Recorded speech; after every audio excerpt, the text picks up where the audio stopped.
Okay. Welcome to that live stream. And I'm going to pull back the curtain here for just a second. I'm going to tell you the two things that broadcasters hate the most. Has nothing to do with the game they're covering or the athletes or anything else. Two things that happen to broadcasters that they hate the most. Number one, skin blemishes, right? You're on camera and acne, pimple, red spot, whatever it is, sunburn. Makeup can fix a lot of that, usually. The other thing that broadcasters hate is losing their voice. And I'm not exactly there yet, but it's just, I can't push it. Luckily, I've got a good microphone. I've got a good audio set up here. I've got a ton of compression in place here, so I don't have to speak loudly, but I am fighting an uphill battle right now. And tonight, for whatever reason, my voice is just not completely there. That being said, I'm glad you're here for Sharks Night Shift. Unfortunately, the Sharks in a loss tonight, getting shut out to the Rangers 1-0. A game where they were up against it for a couple different reasons. Up against it, you're on the back-to-back, second half of it, the tougher team for game two, right? The Islanders were nothing to gloss over last night, but definitely the Rangers are a better team than that. Also, you wake up this morning expecting to go right to James Reimer. That was the way it was slotted out to begin with. He's under the weather. So Adin Hill getting this back-to-back opportunity. Now, I see it in two ways. Adin Hill played great last night. Why wouldn't he want to get right back on the horse? But there's always something about the aspect of the unknown, or I'm not saying he wasn't ready. I'm just saying, when you throw somebody into the mix at that late in the game, you just never really know how it's going to pan out. I will say the end result is a start by Adin Hill that puts him right back into the goalie conversation for the Sharks. And I don't mean that he was out of it. What I'm saying is that James Reimer had 5 in a row, was starting to become the hot hand. That was very obvious that Bob Boughner was going back and back and back to him. And now Adin Hill, because of circumstances, started 2 games in a row. And, last night was magnificent, only allowed 1. Although, unfortunately, it was the first shot of the game. And tonight it was in the first period, but it was on a Rangers power play. So I think you're looking right now at, the top story, if we're looking for positives here for the Sharks. That's only 4 goals that they've allowed in 3 games on this road trip. Team defense is there. Goaltending is there. And tonight their offense was not there. They had a power play in the first. They had a power play in the third. Outside of that, I could pull up the stats here for you. It was not a fruitful night in terms of scoring opportunities here. As I go to the media site, you look at shots on goal here, 28 for San Jose, 27 for the Rangers. Leading shot getter for the Sharks, Nick Bonino had 4. How about that? Bonino on a bit of a tear lately. 3 goals in 5 games. Led the Sharks, obviously, in shots tonight. One of the leaders. Gregor had 4. Oh, can't wait to talk about that penalty in just a second. And Brent Burns also with 4. Good to see him get back into the shooting and hopefully scoring mix.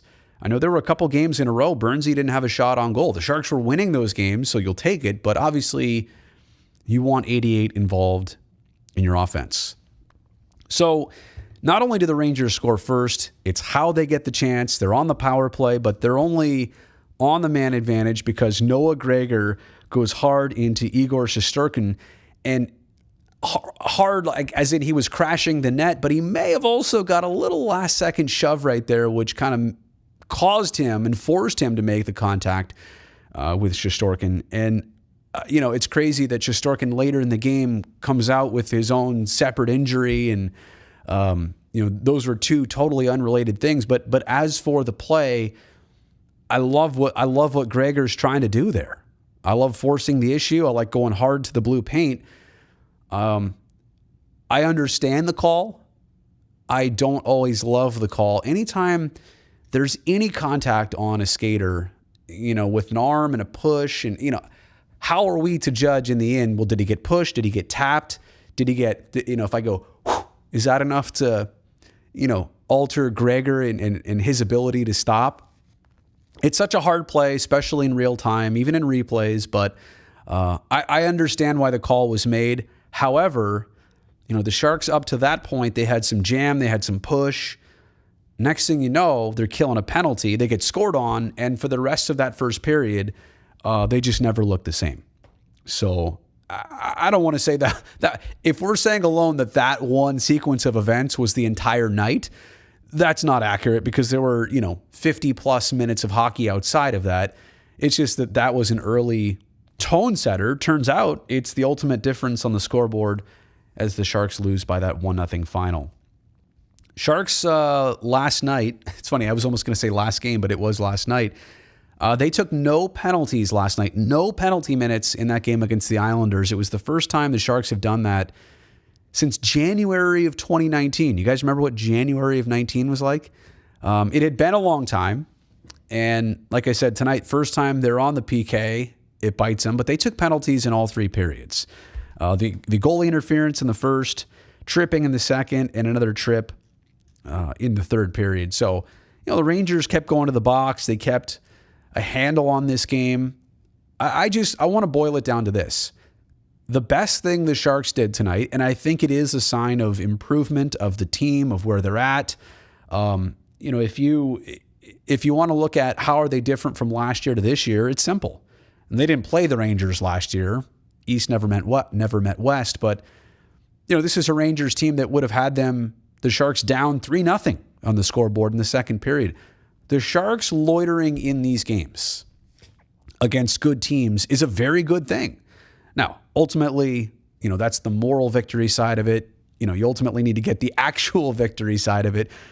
But to be right there, and especially to be right there in the third period when Shesterkin goes down with the craziest of injuries, and all of a sudden the Rangers players are chasing the Sharks players like they did something. They absolutely didn't. He just went down with a groin injury, and he was plainly frustrated by it at the end, going off the ice. Grigoriev comes in the game and hadn't been doing well lately, kind of struggling. The Sharks jump on a power play there when Miller trips Couture. You thought that, all right, this is the opportunity, this is the turning point for the Sharks to get one, get on the board, get a point out of this game. Turns out, even under those circumstances, and even at the end with the extra attacker, they were unable to do it. So I get it. A frustrating night because you were that close, but you only were that close. You couldn't get it any better than that. I think big picture, if I'm going to be pretty quick on this live stream, and I probably am just because, like I said, I'm muscling through this. I'm not here to pat my own back. I'm not here to make this a big thing, but I did say before the Chicago game, looking at the Sharks, looking at the opponents, out of these 5 opponents, 5 games, this might be the trip where the Sharks can get 4 wins. They had their first 3 in a row. I mean, tonight they were in the game. There was an opportunity to get that 4th win. They didn't do it here, but can you get that job done in Columbus on Sunday? And I also realized the timing of this, it's going to be 3 games in 4 nights, travel in between, although the New York thing is typically easier because you're in Jersey, you're on the island, and then you're in Manhattan like tonight. So it is a 5-game road trip, but this is as easy as they come when you get 3 teams and you stay at the same hotel. But it's going to be a big deal for the Sharks on Sunday. Like, it's pivotal. 4 out of 5, 8 points out of 10 on the road, tremendous in this third and final 5-game roadie. If it's only going to be 3 wins and you lose to the Blue Jackets, it's okay. It's good, I guess, by some accounts, but it's going to leave you wanting more. So that's why I'm already pointing towards Sunday's game and understanding that is going to be a really big one. Again, looking at tonight's game, how much can you dissect a 1-0 loss other than Sharks in their 6th period in 2 nights? Yeah, they probably looked and felt a little bit tired out there. Adin Hill called in at the last second. Admirable job there. I think he's earned some points. He's got his poker chips stacked up. And I mean, this is a loss. That's not great, but it's not the worst loss. And The shutout was the difference tonight. Simple as that. All right, let's zip through some comments here. Brutus says the final 5 was so bad for the Sharks. You're talking about the final 5 minutes? I mean, again, I just think the last 10 minutes when you have a goalie change, when you hope that momentum happens, and I keep prefacing this, and I hope I spell it out well enough. You never want to see somebody on the other team get hurt or have to leave the game because they're injured, but that was the case. And that it wasn't even like a collision. No Sharks player did that. It just happened. But I do want to say, I never want to see the Sharks benefit strictly because somebody got hurt on the other team.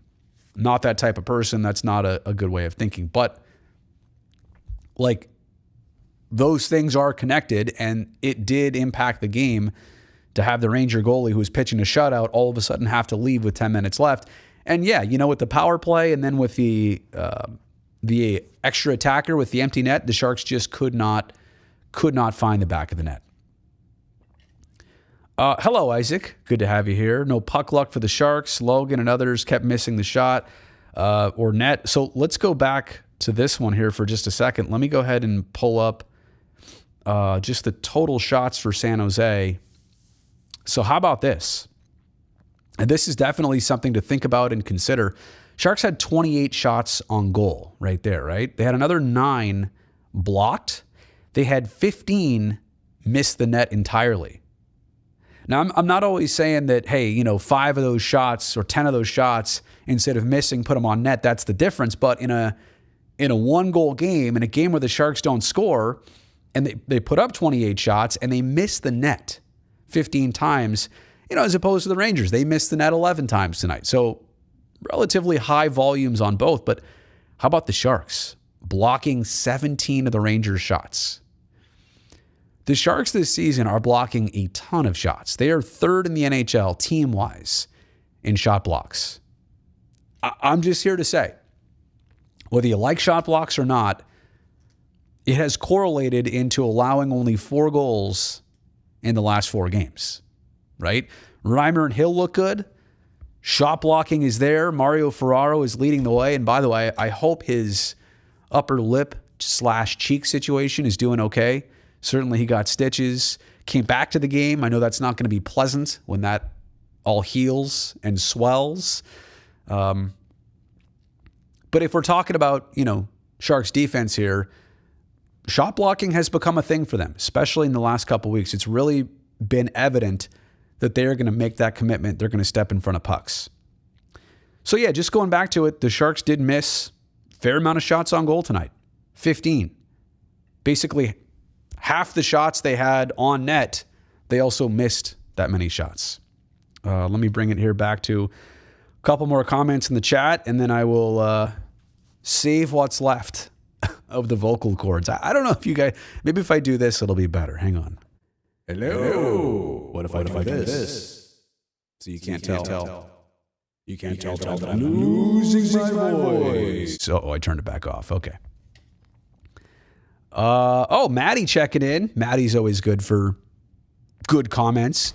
I'm not one for moral victories, but that game could have been much worse coming off a back-to-back overtime. Good on Hill for hanging in there once again. I totally agree. And sometimes you gave it all you had, and maybe if you beat the Rangers last night and you were playing the Islanders tonight, maybe the result's different. But there you go. That's the way it is. Caker Girl. Okay, totally off topic. But I've realized that during the pre- and post-game shows, you wear a suit, but during night shift, you don't. What's up with that? Because Caker Girl here on YouTube, I mean, honestly, and for Sharks night shift, do you really want to see me all suited and, tie knot, little dimple in the knot? Do you want to see me wearing a suit for this? No. I think what you guys want to see is the clothes I change into after the show, the way that I dressed coming into the studio. I'm upstairs right now in the conference room. Actually, there's nobody even on the second floor right now. But what I do is I finish the show, put my stuff away, change real fast, put on my street clothes, so to speak, and then I come here upstairs. This is already all set up. I have this set up before the game, and then I fire away with night shift. Hit the ground running, basically. So to answer your question, Why don't I? I mean, I don't want to be formal here on YouTube. TV, suit, tie, you're on a pre and a post game show. Let's all be professional. Let's all match. But when it's here, upstairs in the conference room, I'm trying to be comfortable. And by the way, this sweatshirt, it's a nice one. It's Patagonia. They're expensive, but man, this thing is so comfortable. I feel like I want to sleep in this thing tonight. So that's what I'm trying to do. Be comfortable, normal, and natural here on Night Shift. Hopefully that answers the question. All right, let me see what else we got here. Oh, how about this? Big Bird checking in from New York, driving back from MSG, very disappointed. Took a lot of crap. Boys played hard. What did you expect from Ranger fans? That they were going to let you off the hook easy, but glad you went out there, glad you represented. That's awesome. No shame in losing to this version of the Rangers. We were a tired group that just didn't have it in the offensive synergy tonight. I think that's a fair assessment. But on the flip side here, Big Bird says the difference between winning and losing a cup is a tired bunch of guys. When you're playing back-to-backs like this and there's travel, this is not playoff hockey. This is regular season hockey. I know your sentiment. I understand what you're saying, but I'll give it to them on this one. That scar will be left on Mario's face will only testify to his courage and make him look tough and cool. And let's hope that there's not scarring because, the youngest of Plug's YouTube channel, it can't go on with the scarred Mario Ferraro. I'm kidding. You love the sound effects? Well, I could sit here and I could do those. I could do those all night. Actually, you know what I realized the other night is that the volume on my sound effects were not loud enough the last time I pulled them out here. Let me try this again. I'm gonna use you guys as my sample audience here. Whoops. Let me bring this back up. Let me put that back up on the screen. Okay, so let me see here. I'm gonna play my. Let's play the theme. Let's play the theme music. All right, so I've got that there. I'm gonna pull this up here. Oh, you're really getting to see behind the scenes right now. There we go. I'm gonna bring the music up just a little bit more. So it's like minus 3 dB. Is the music too loud? Can you still hear me? Probably, right? How about this? Let's really get serious. See, that's the music right there. And then when I talk, that's on the left. And you can see a little bit of like that compression going on right there. There's my volume, and then there's the music volume. And then here's the soundboard, which is how I'm feeling right now right here. Actually, I'm going to put this whole stream on pause. Actually, maybe it's time to end the stream. Hang on a second. Okay, is it game over? Yeah, when I'm screwing around like this, it's game over. All right, did I miss anything else in the chat? Yeah, I should be as comfy as I can. All right, we've been shoe sniffers. I did sniff my shoe the other night just to prove that there was no odor in my shoe. Xanified here for the sweater vibes. Awesome. He'll back up to a 903 save percentage, something to take positive out of this game. I'm telling you, even more than the stats, is like he's put himself back in the, hey, Bob, start me next time, So we'll see how the mix goes from here on out. Chase, thank you for being my audio engineer. I really appreciate that. Puck Guy, don't you have a live stream to be on yourself? But I certainly appreciate you being here. All right, that is that's all I can muster. My voice is fighting the uphill battle that it just will not win tonight. So, without further ado, that's the end of tonight's live stream. So, thank you. I tried tonight. I really did.